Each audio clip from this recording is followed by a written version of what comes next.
Ya Pak Ketua, bagaimana nih persiapan MPG nih? Mengingat ini tahapan kampanye Pilpres ini akan segera dimulai nih tanggal 28 November. Baik, terima kasih kawan-kawan media. Assalamualaikum warahmatullahi wabarakatuh. Salam sejahtera untuk kita semua. Om Swastiastu, Namo Buddhaya, Rahayu.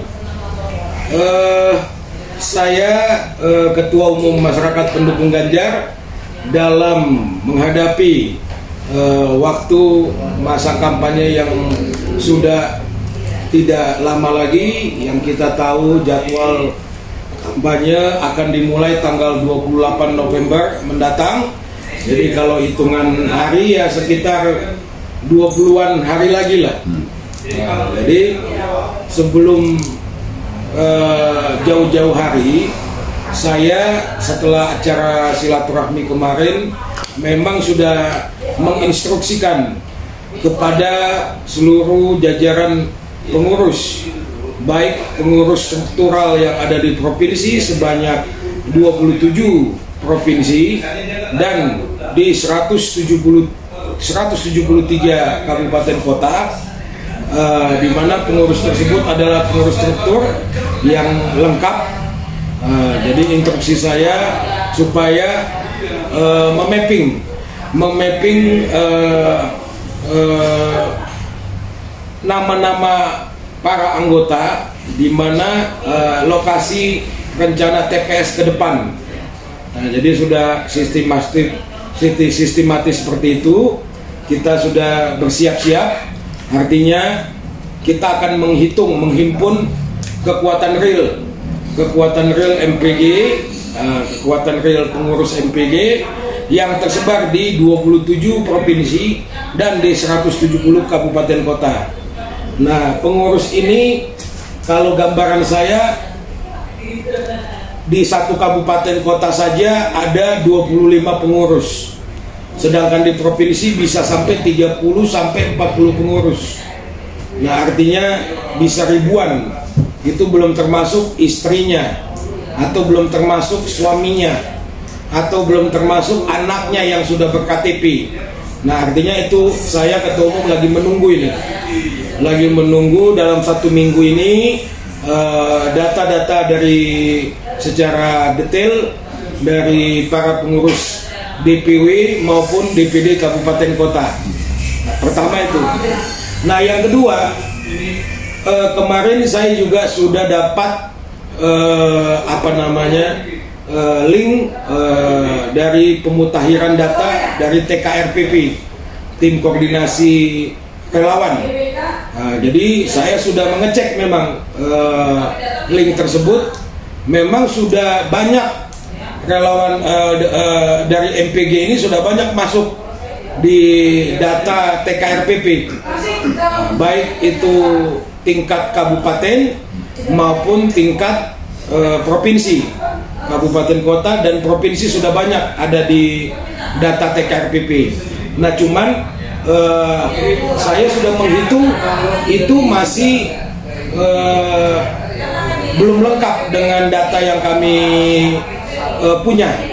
Jadi rencananya tadi juga sudah datang pihak TKRPP, sudah kita berikan data resminya, sudah kita buat satu bundel, sudah dibawa tim TKRPP. Nah, supaya data tersebut bisa menjadi masukan kepada tim TKRPP dan kepada tim pemenangan Ganjar Mahfud, bahwasannya MPG ini siap. Nah, artinya kalau diminta secara pengurus saja siap untuk memenangkan Pak Haji Ganjar Pranowo yang tersebar di seluruh Indonesia, siap menyelesaikan dan memenangkan Pak Haji Ganjar Pranowo di TPS masing-masing. Nah, tapi nanti saya juga masih menunggu bagaimana instruksi langsung atau bagaimana instruksi selanjutnya dari TPN maupun TKRPP, apakah nanti MPG akan dilibatkan. Jadi secara keseluruhan MPG melalui saya, Ketua Umum MPG, akan dilibatkan dalam menghimpun suara atau mendulang suara di luar suara internal keluarga pengurus, misalkan tetangganya dan sebagainya. Nah, saya pun ketua umum sedang menunggu instruksi dari tim pemenangan maupun dari tim koordinasi relawan TKRPP dalam hal ini. Demikian. Ya, Ketua. Terkait ini nih, isu dan polemik MK yang terus berlanjut nih. Ini kan kemarin Ketua MK Prof. Jimli Sidiki itu menyampaikan bahwa putusan MK ini bisa dianulir atau dibatalkan karena adanya kejanggalan-kejanggalan yang ditemukan dalam persidangan itu. Bagaimana pendapat dari Pak Ketua? Oke, baik. Nah, ini sebenarnya ini ranah hukum ya. Tapi kalau saya melihat secara global saja, artinya secara umum saja, hal ini mengenai mengenai permasalahan di MK ini adalah permasalahan yang memang harus cepat diselesaikan. Ya, maksudnya harus cepat diselesaikan. Ini kan sekarang kita tahu permasalahan MK ini, kalau saya bilang bagaikan api dalam sekam. Bagaikan api dalam sekam. Jadi sebelum masuk dalam tahapan pemilu, ya, sebelum masuk dalam tahapan pemilu, penetapan paslon dan berkampanye, seharusnya MK ini, baik itu di Dewan Kode Etik atau apalah itu namanya, sudah harus bisa memberikan informasi atau memutuskan suatu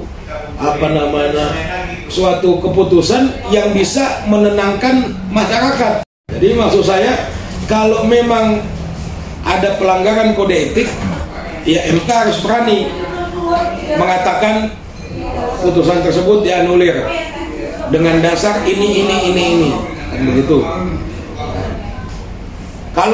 Kalaupun memang putusan MK itu sudah clear, ya sudah harus dijelaskan dengan dasar ini kepada masyarakat. Karena terus terang kawan-kawan di daerah pun, khususnya di internal masyarakat pendukung Ganjar, banyak yang menanyakan ke saya mengenai hal tersebut. Artinya ini sudah merupakan konsumsi di akar rumput yang yang harus diselesaikan. Apalagi pemerintah kan mencanangkan pemilu damai, ya kan? Pemilu asik-asik kan begitu, pemilu santai saja. Nah, kalau ini muaranya ini tidak diselesaikan, ini didiamkan atau tidak ada keputusan seperti apa kan gitu. Nah, ini nanti akan menjadi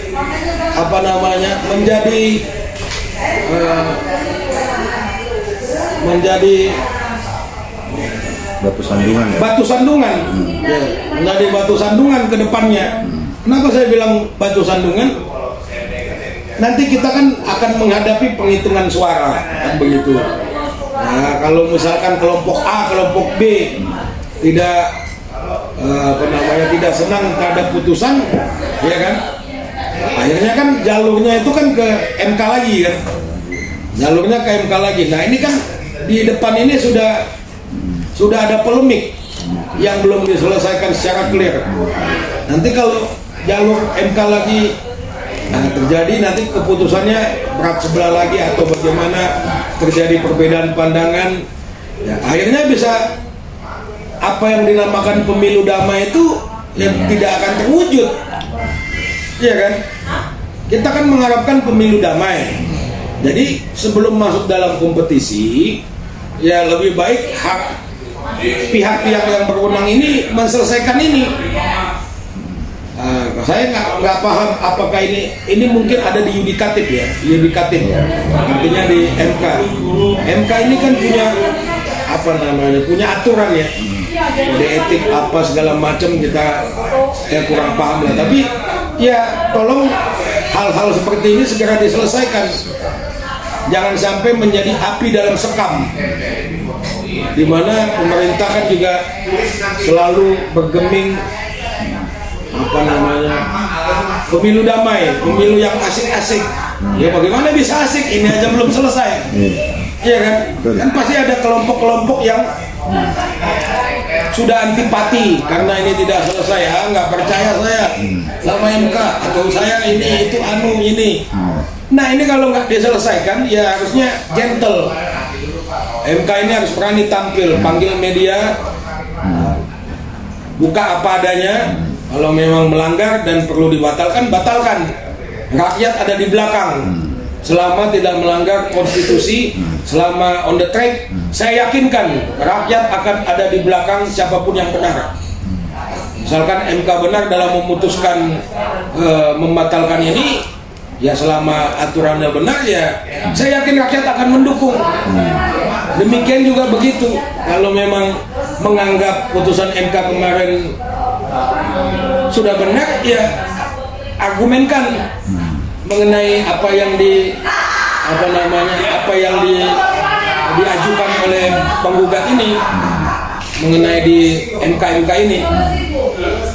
Jadi saya berharap sebelum pemilu dimulai, dan saya berharap juga kepada KPU, kalau memang nanti belum diputuskan ketetapan dari MK apakah ini bagaimana, ya untuk KPU tolong ditunda dulu lah penetapan capres cawapresnya. Ya, ditunda dulu penetapan capres dan cawapresnya. Dan kalau memang nggak mau ditunda, ya ini harus cepat ada di MK. Kalau menunda mungkin agak berat kan, penundaan jadwal kampanye ini mungkin agak berat ya, tapi MK-nya ini harus cepat memutuskan batal apa lanjut, batal seperti apa, lanjut seperti apa. Demikian sih info dari saya. Ini menyangkut masalah pertanyaan-pertanyaan juga dari kawan-kawan provinsi maupun kabupaten kota. Demikian, terima kasih. Terima kasih Pak Ketua atas penjelasannya. Ya, Pak Ketum. Ya, tadi selain instruksi kepada kota dan provinsi untuk MPG, nah strategi apa lagi ke depan nih dalam rangka memenangkan Ganjar dan Mahfud nih? Oke, baik.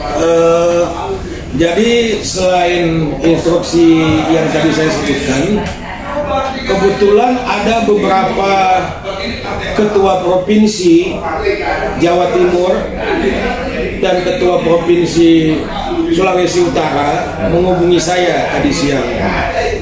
Dia sampaikan ke saya, kami dari Provinsi Sulut dan Jawa Timur ingin membuat acara talk show, Pak Ketum. Talk show mengenai anak muda. Artinya yang mengadakan acara talk show tersebut oleh anak-anak muda sendiri. Jadi anak muda ingin berdiskusi, ya mungkin ya kita bahagialah kalau anak muda sudah mulai mau mau berdiskusi masalah bangsa ini, bagaimana bangsa ini ke depan. Ya saya langsung berpikiran, ya silakan jalan, silakan dibuatkan, kasih ruang kepada anak muda, karena MPG ini kan basisnya adalah masyarakat. Ya, artinya segala lapisan masyarakat kita tampung, baik yang muda, baik yang setengah muda, yang tua, yang setengah tua. Nah itu silakan saja bergabung di MPG selama arah juangnya itu memang mau mendukung Pak Ganjar Pranowo di Presiden 2024 mendatang. Nah, jadi para ketua itu juga bertanya kepada saya, materinya apa untuk diskusi anak muda ini, Pak Ketum? Saya bilang kalau untuk materinya ya lebih baik, saran saya, bagaimana kita mendulang anak muda yang memang anak muda yang sejati. Artinya anak muda yang sejati apa?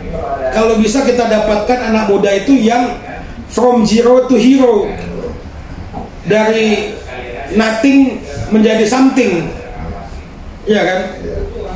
Supaya tema ini bisa dibahas oleh para kalangan muda di acara talk show ini, bisa dibahas dan membuka pemikiran mereka, ya kan? Dan dengan adanya tema from zero to hero atau from nothing to something, nah, jadi tidak mendiskriminasikan anak muda. Nah, maksudnya tidak mendiskriminasikan anak muda itu, kita ini kan lapisan masyarakat ini kan terbagi-bagi, meskipun sama tapi kan tidak dikesampingkan. Ya ada yang dari keluarga beruntung, ya kan, ada yang keluarga sederhana, ada yang keluarga biasa saja. Bukan artinya dengan ada tema from zero to something ini atau from zero to hero mendiskreditkan yang keluarga mampu, tidak. Tapi artinya kita mau mencari apa sih artinya sebenarnya yang anak muda sejati ini, ya kan? Saya yakinlah di Indonesia ini banyak anak-anak muda yang memiliki fasilitas dari keluarganya, ya kan? Banyak anak-anak muda yang memiliki fasilitas dari keluarganya, yang notabene keluarganya mampu, tapi dia mau melepas itu, ya kan? Dia mau melepas itu, dia memang benar-benar mau mencari pengalaman. Jatuh, bangun, apa dia rasakan sendiri. Jadi learn by doing, artinya dia belajar benar-benar dari bawah. Jadi menurut saya anak muda seperti inilah yang saya sampaikan tadi adalah anak muda yang sejati. Bukan maksudnya anak muda yang punya fasilitas itu tidak anak muda sejati, bukan. Maksud saya ini lebih apa ya? Biarkanlah skema anak muda ini dibahas di talk show tersebut oleh anak-anak muda sendiri. Nah, jadi saran saya itu tadi kepada dua ketua provinsi Sulut dan ketua Jatim untuk acara di dua provinsi itu. Nah, jadi mudah-mudahan acara talk show tersebut bisa berjalan dengan baik dan menjadi panutan, menjadi panutan kepada anak-anak muda yang ada di dua provinsi tersebut. Jadi meskipun si anak muda ini memiliki kemampuan keluarga yang baik, saya rasa banyaklah anak muda yang seperti itu yang melepas baju bayang-bayang keluarganya, banyaklah yang berhasil. Nah, itulah yang dikatakan anak muda sejati. Kalau menurut saya itu ya, karena kalau anak muda selalu dituntun ini ya, dan ada bayang-bayang di belakangnya sehingga dia menjadi kurang greget juga sebagai anak muda, kurang mencekam gitu kan. Nah, jadi supaya kita menyiapkan anak muda Indonesia ini yang mental baja, yang tahan pukul, artinya tahan ya segala cuaca dia sudah alami, baik hujan, baik petir, baik apa. Inilah anak muda yang paling top chair di Indonesia ini. Itu maksud saya. Demikian, terima kasih Mas Joko. Ya, terima kasih banyak Pak Tom. Terima kasih. Ya Pak Ketua, terkait gugatan yang diajukan oleh Denny Indrayana, bagaimana nih Pak Ketua terkait kode etik hakim di MK? Baik, jadi kalau kita lihat, kalau setiap profesi itu mempunyai kode etik. Jadi maksudnya adalah kenapa harus ada kode etik? Supaya perilaku yang itu tidak boleh menyimpang dari kode etik yang sudah ditentukan. Jadi kode etik itu saya katakan setiap profesi, misalnya apakah kepolisian, apakah jaksa, apakah hakim, apakah pengacara, apakah notaris, dan profesi-profesi lainnya itu mempunyai kode etik. Jadi maksudnya ada kode etik itu supaya para penyelenggara yang diatur dengan kode etik ini perilakunya tidak boleh menyimpang sesuai dengan kode etik yang sudah dibuat. Nah, jadi sehubungan dengan ramainya masalah-masalah kode etik, khususnya akhir-akhir ini adalah yang terjadi di Mahkamah Konstitusi, ini memang sangat disayangkan, ya. Jadi kenapa saya katakan disayangkan? Karena, nah, kalau kita lihat Mahkamah Konstitusi adalah suatu peradilan yang seharusnya menjadi contoh buat peradilan-peradilan yang lain, ya. Tapi secara kenyataannya kita lihat bahwa kode etik hakim yang umum terjadi, saya ambil contohnya misalnya dalam mengadili seseorang, kalau yang diadili itu adalah ada hubungan keluarga atau kerabat dengan yang diadili, itu secara tegas dinyatakan di Undang-Undang Peradilan Kekuasaan Kehakiman, maka hakim yang bersangkutan harus mengundurkan diri. Ini prinsip, ya, ini harus dilakukan. Tapi nyatanya ya ini justru ini yang sangat membuat tanda tanya atau melakukan suatu pertanyaan yang besar, ya, baik oleh profesi maupun para yang memahami akan kode etik. Nah, jadi dengan demikian, ya, bagaimana kalau seandainya hasil putusan kode etik itu yang nyata-nyata bertentangan dengan kode etik, maka itu otomatis hasilnya itu bisa dinyatakan menyimpang, bisa dibatalkan demi hukum, ya? Iya, tapi yang menyatakan itu harus yang berwenang dalam hal ini adalah Dewan Kehormatannya, ya. Dalam hal ini kalau Mahkamah Agung saya lihat sudah dibentuk MK itu, ya. Nah, itu memang sudah tepat jalannya, itu memang jalurnya. Nah, jadi hal ini saya katakan demikian, ya, memang masalah kode etik kayaknya saya sudah sangat memahami lah. Kenapa sangat memahami? Karena sejak Peradi dibentuk tahun 2003 sampai dengan tahun 2022, ya, yaitu selama 20 tahun saya kebetulan dipercayakan sebagai Ketua Dewan Kehormatan Peradi, ya. Jadi mengenai kode etik ini, ya, artinya karena sudah biasa kita lakukan, tentu berdasarkan pengalaman-pengalaman itu saya katakan bahwa kode etik kalau memang sudah dilanggar ini, ya, sangat kita sayangkan gitu, ya. Nah, jadi ya sebaiknya, apalagi ini menyangkut nasional, apalagi ini menyangkut masalah kepentingan rakyat seluruh Indonesia, ya, kepentingan negara. Jadi dalam hal-hal ini kita harapkan orang yang berwenang dalam hal ini adalah yang diberikan kewenangan untuk mengadili, ya, harus benar-benar melaksanakan tugasnya sesuai dengan prinsip-prinsip kejujuran berdasarkan peraturan-peraturan yang ada.